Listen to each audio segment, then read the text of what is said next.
Today on Back to the Bible, what does your heart have to do with your prayer life? Bryan Clark answers that question with a look at Manasseh, a guy who certainly didn't have a heart for God, but then something changed. Now let's go to Bryan Clark for today's message. What is that thing that's most heavy on your heart? That thing that's keeping you awake at night?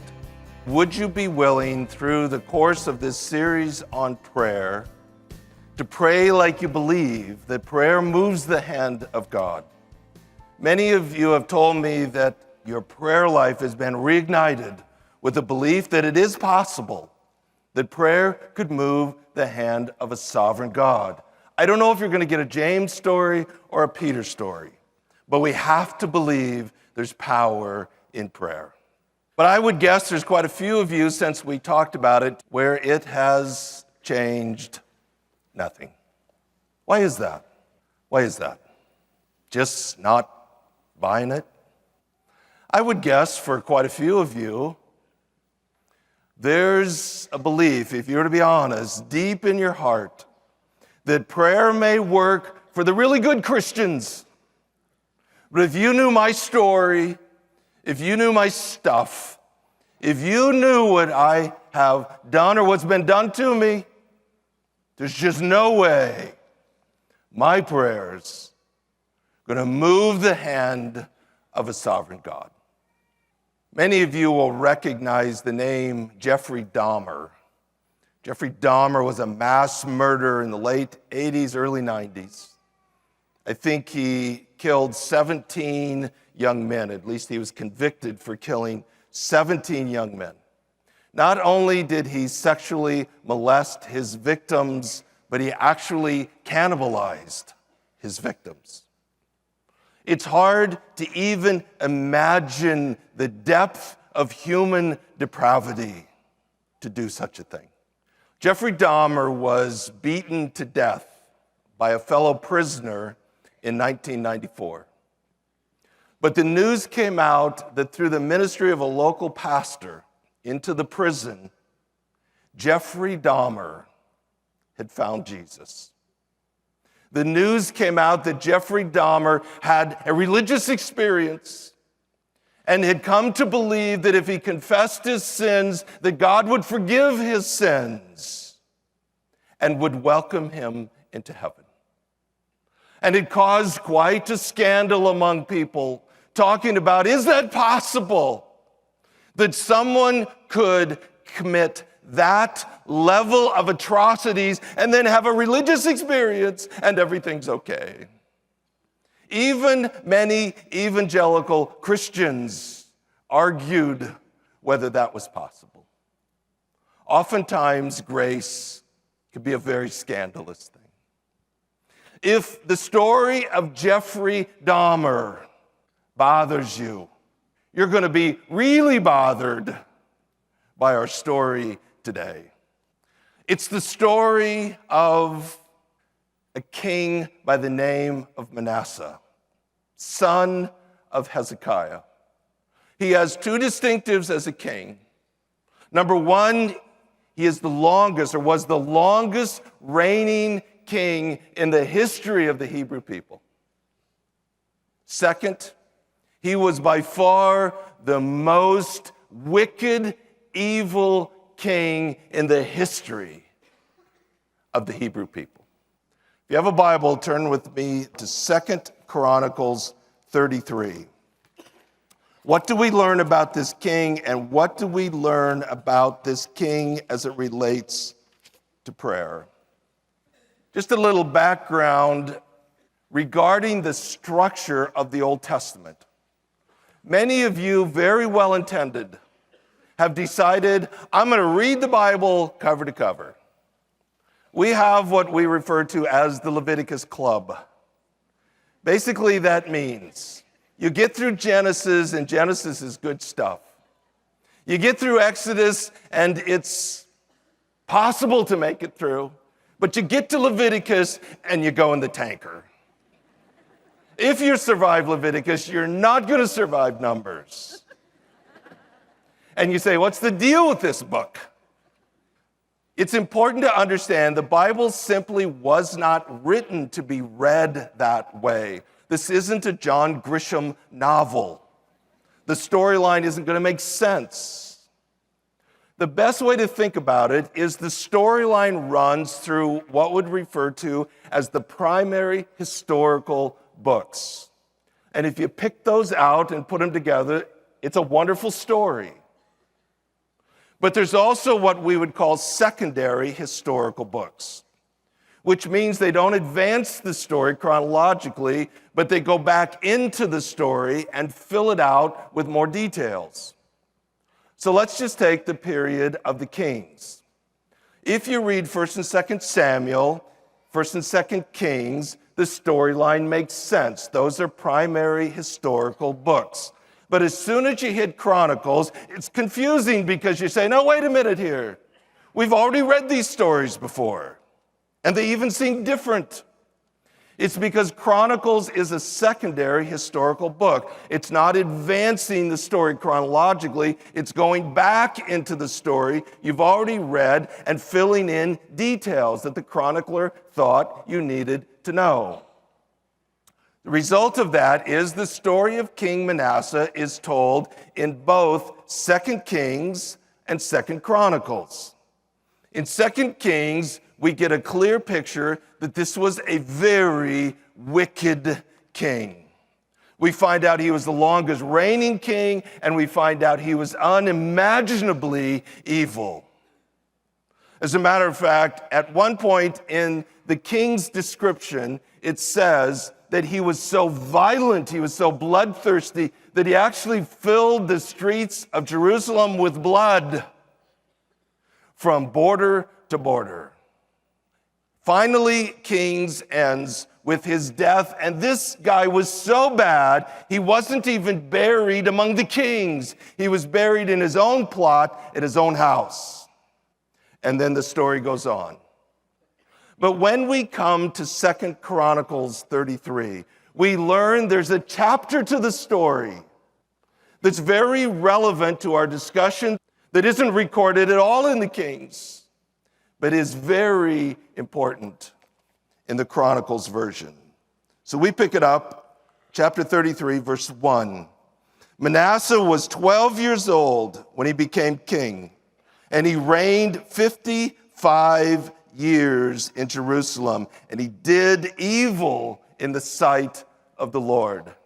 Manasseh was the son of King Hezekiah, a godly king who in his moment of crisis called out to God.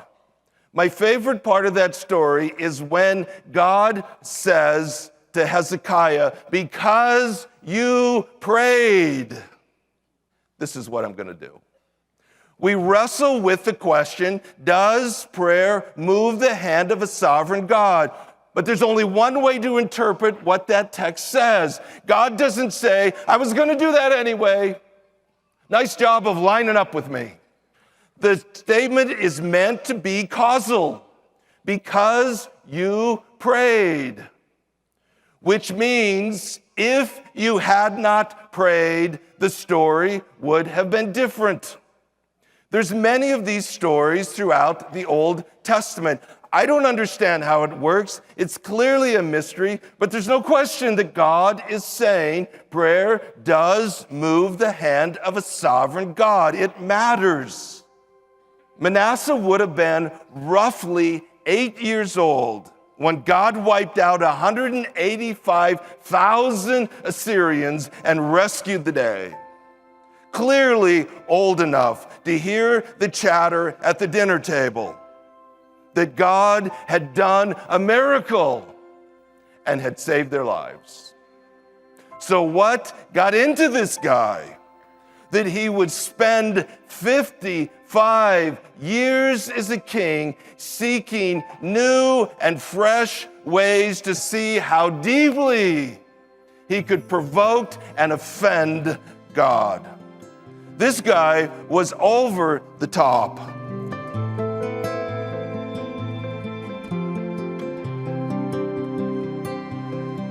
You're listening to Back to the Bible. If you'd like to listen again, You'll find today's program along with older messages at backtothebible.org. And while you're there, browse our devotions, Bible studies, and Bible plans. You'll find a wide variety there, all designed to help you experience a deeper relationship with Jesus. That's at backtothebible.org. Visit today, backtothebible.org.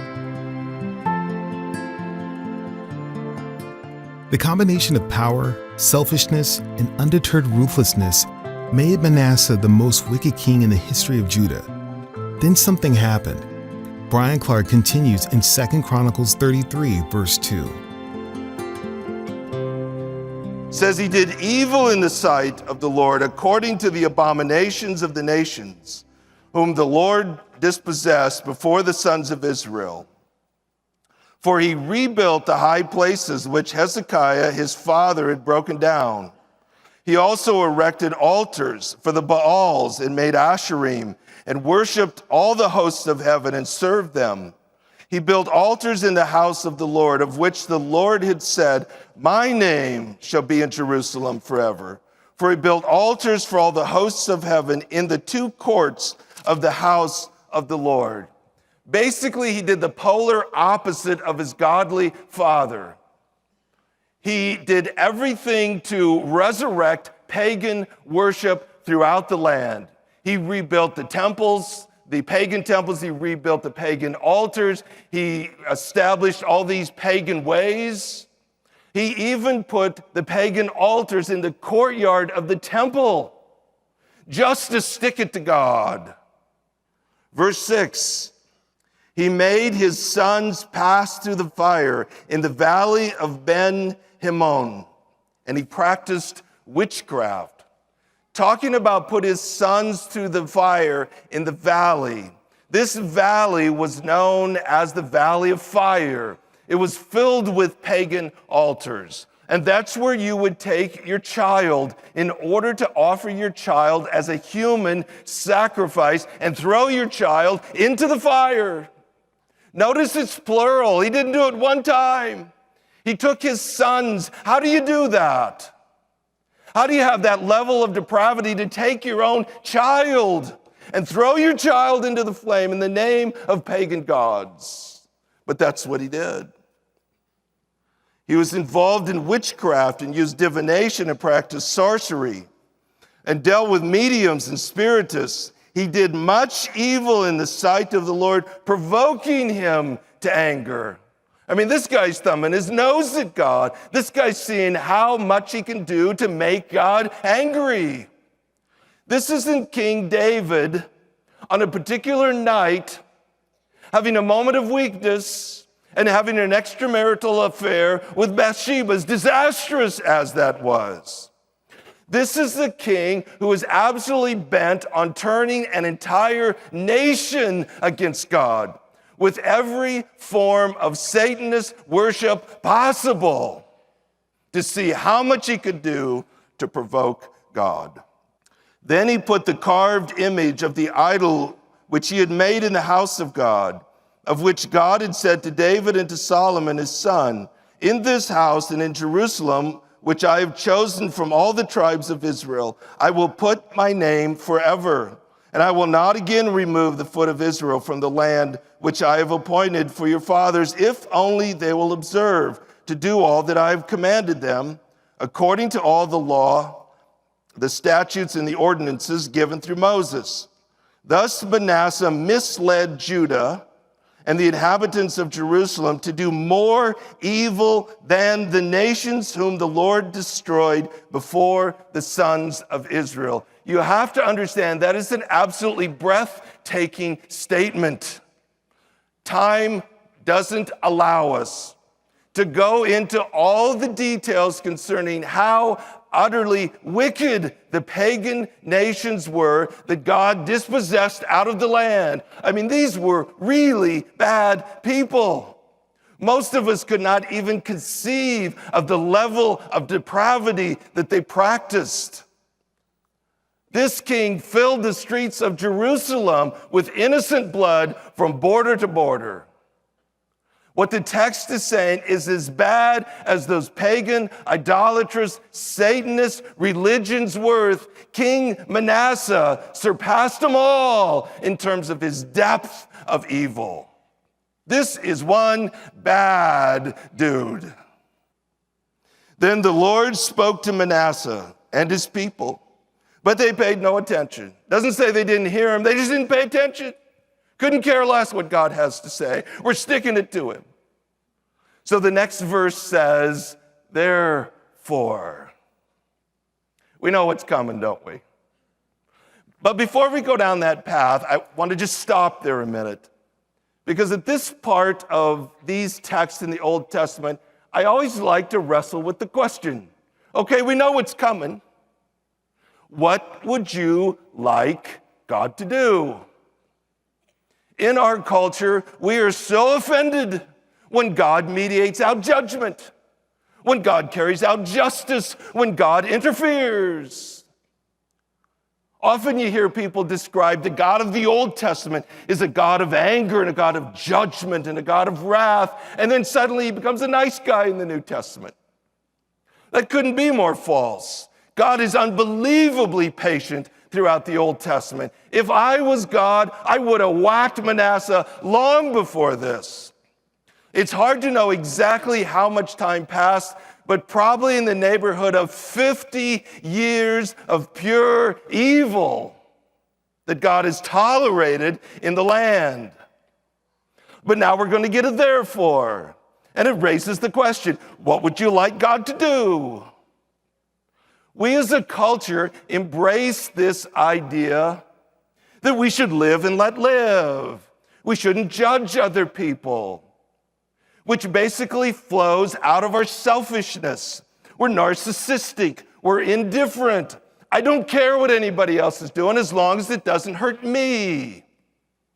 We redefine tolerance and turn it into indifference and then try to pretend it's a noble thing. It's not a noble thing. It's cowardice. It's indifference. It's narcissistic. It's selfish to the core. God isn't indifferent. He's a God of love. Therefore, he's compelled to do something to stop this. There's never conflict between God's love and God's judgment. There's no conflict between God's love and God's wrath. It's precisely because he is a God of love that he must act. He can't just be indifferent and sit back and watch the carnage continue. So we get a therefore. Therefore, the Lord brought the commanders of the army of the king of Assyria against them. And they captured Manasseh with hooks, bound him with bronze chains, and took him to Babylon. So not many details. The Assyrians come in, they take Manasseh, they totally humiliate him. They put a ring in his nose like he's a wild bull. They put chains on him. They lead him off to a Babylonian prison. Verse 12, when he was in distress, okay, he's in a prison, he's backed into a corner, nowhere to turn, Mr. Big Shot. When he was in distress, he entreated, that's a Hebrew word, he cried out to the Lord his God. I only get that far into the text, I'm already offended by that statement. What do you mean, the Lord his God? Since when? This guy for 50 years has done everything in his power to provoke and anger God. Set up every form of pagan, idolatrous worship possible. He threw his own children into the fire. So now he's stuck in jail. There's nowhere to turn. He's totally humiliated. And now suddenly he has a religious experience and cries out to God. And I say, nice try, fella. Should have thought of that 50 years ago. Up next, Arnie Cole and Cara Whitney join Bryan in studio to talk about the realities of God's grace and our prayers. Bryan, I totally agree with your last statement. Finally, Manasseh gets what he deserves, and now he calls on God. It's so tempting to say you've made your bed, now sleep in it. You don't deserve any kind of grace. Then I remember I didn't deserve it either. I think we all struggle with that. I mean, think of this language, I deserve more grace. So typically when life doesn't go well and we think it's unfair, we probably wouldn't put words to it, but that is what we're thinking. I deserve more grace, which is nonsensical. Grace is undeserved. But I think the longer that we're Christians, the more likely it is to forget how amazing grace is. We start to presume upon it and actually think we deserve more of it. At the end of the day, we're not that different than Manasseh, really. When I heard that, I thought of one time I was with someone and I was telling them how somebody just got a terminal diagnosis and how they found Christ. I was so excited. But their response was, well, of course they found Christ now. They're dying, But I thought, that's not grace, though. The deathbed confession is allowable. It's fair. Yeah, it's what's amazing. It is scandalous. Yeah, it is. And it's amazing. Yeah. So if there would be this exclusive club then for these evil dudes, Manasseh would not only have been a member, but probably the CEO. So I realize that this gets us into tomorrow's message, but what was it about Manasseh's prayer that did get God's attention? I don't think it had anything to do with the exact words. I think it had to do with his heart. And only God can ultimately see somebody's heart. But I think he was, at that point, truly a broken man. He wasn't just sorry, he was broken. And in that moment, God heard his prayer. When you think about it, if it weren't for God's punishment, Manasseh wouldn't have called on God. So God had his eye on Manasseh for a long time. So there's lots of questions with that and how many people suffered the consequences of the evil deeds he did. But it is a reminder God is so unbelievably patient. And even in his discipline, it's full of compassion. So it really wasn't just Manasseh that God was concerned about. Verse 14 says that both Manasseh and his people paid no attention to God. Right. So follow the leader. It has this sense of stopping this momentum of destruction, which reminds me a lot of what's said before God sends the flood. If you remember, we talked about this in Genesis. All the momentum is evil, and God in his compassion steps in and stops it. And that's kind of how this text feels as well. Thanks for taking time to be with us today. If you'd like to listen to this message again, please visit us at backtothebible.org. Be sure to join us again tomorrow for more of Bryan Clark's teaching, right here on Back to the Bible.